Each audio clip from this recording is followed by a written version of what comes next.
وزیر اعظم کا سرکاری افسران کی کارکردگی رپورٹ کو عوامی شکایات کے حل کے ساتھ مشروط کرنے کا فیصلہ۔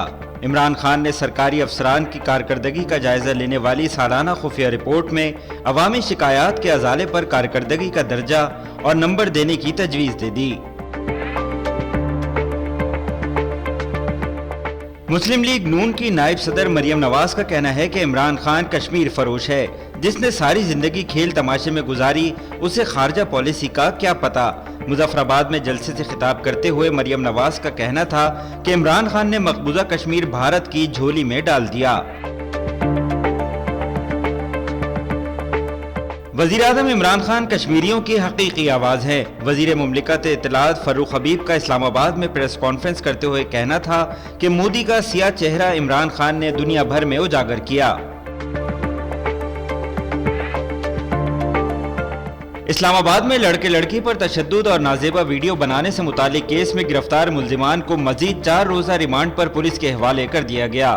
لڑکے لڑکی پر تشدد کرنے والے ملزمان کو 2 روزہ جسمانی ریمانڈ مکمل ہونے پر جوڈیشل میجسٹریٹ کی عدالت میں پیش کیا گیا تھا۔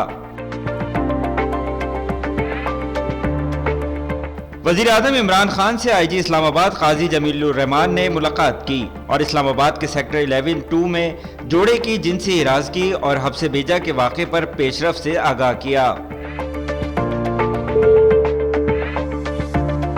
سربراہ NCOC اسد عمر نے ملک میں کورونا کی چوتھی لہر کا خدشہ ظاہر کر دیا۔ ان کا کہنا تھا کہ ڈیلٹا وائرس در حقیقت انڈین وائرس ہے جو انتہائی خطرناک ہے۔ ملک میں ڈیلٹا وائرس کے کیسز سامنے آنے لگے ہیں۔ اسد عمر نے SOPs پر عمل نہ ہونے کی صورت میں شادی ہالز اور ریسٹورنٹس بند کرنے کا عندیہ دے دیا۔ میٹرک اور انٹرمیڈیٹ کے سالانہ امتحانات سال 2021 کے انتظامات مکمل، جبکہ فیڈرل بورڈ کے سالانہ امتحان شیڈول کے مطابق 10 جولائی سے ہوں گے۔ پشاور کے سرکاری اسکولوں میں اساتذہ کی غیر حاضری پر نوٹس لے لیا گیا۔ محکمہ تعلیم کی جانب سے جاری اعلامیہ میں بتایا گیا ہے کہ سرکاری اسکولوں میں 2 دن کی غیر حاضری پر 1 دن کی تنخواہ کاٹی جائے گی۔ 3 دن کی غیر حاضری پر 1 سال کا انکریمنٹ روک دیا جائے گا، جبکہ 4 دن کی غیر حاضری پر انکریمنٹ 3 سال تک نہیں ملے گا۔ قیام پاکستان کی جدوجہد میں بانی پاکستان قائد اعظم محمد علی جناح کے شانہ بشانہ کام کرنے والی ان کی ہمشیرہ محترمہ فاطمہ جناح کی 54ویں برسی عقیدت و احترام کے ساتھ منائی گئی۔ سندھ کے وزیر آبپاشی سہیل انور سیال کا کہنا ہے کہ ارسا اور وفاقی حکومت کی نااہلی کی وجہ سے سندھ اور بلوچستان میں پانی کی قلت ہے۔ اس وقت گڈو بیراج پر 67,000 کیوسک پانی کی کمی کا سامنا ہے، اور جب تک گڈو پر پانی کی قلت رہے گی اس وقت تک بلوچستان کو پانی کی فراہمی میں کمی رہے گی۔ وفاقی ادارہ شماریات نے مہنگائی کے بارے میں ہفتہ وار رپورٹ جاری کر دی، جس میں واضح کیا کہ حالیہ ہفتے کے دوران ملک میں 23 اشیاء ضروریہ مہنگی، 9 سستی جبکہ 19 کی قیمتیں مستحکم رہیں۔ لاہور ہائی کورٹ نے ماتحت عدلیہ کے ججوں کو سوشل میڈیا سے پرہیز کرنے کا حکم دے دیا۔ مراسلے میں کہا گیا کہ ضلعی عدالت کے ججز سوشل میڈیا پلیٹ فارم کے استعمال سے گریز کریں۔ افغانستان میں تعینات امریکی فوجیوں کا انخلاء 31 اگست تک مکمل کر لیا جائے گا۔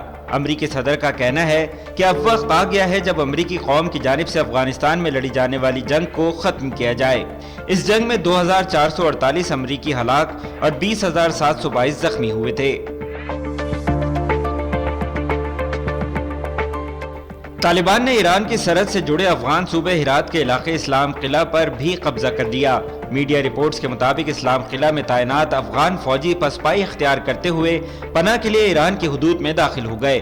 اس سے پہلے طالبان نے وسط ایشیائی سرحدی ریاستوں سے جڑے صوبوں میں بھی بعض علاقوں پر قبضہ کر لیا تھا۔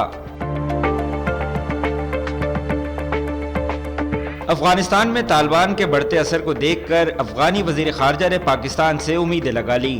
افغان وزیر خارجہ حنیف اتمر نے پاکستان سے امید ظاہر کی کہ وہ طالبان کی ظالمانہ مہم اور حمایت کو روکنے میں مدد کرے گا۔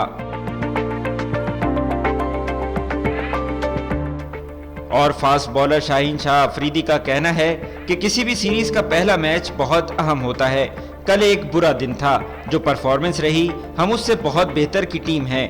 جب بھی میچ میں برا کھیلے تو سب اکٹھے بیٹھ کر غلطیوں کا جائزہ لیتے ہیں۔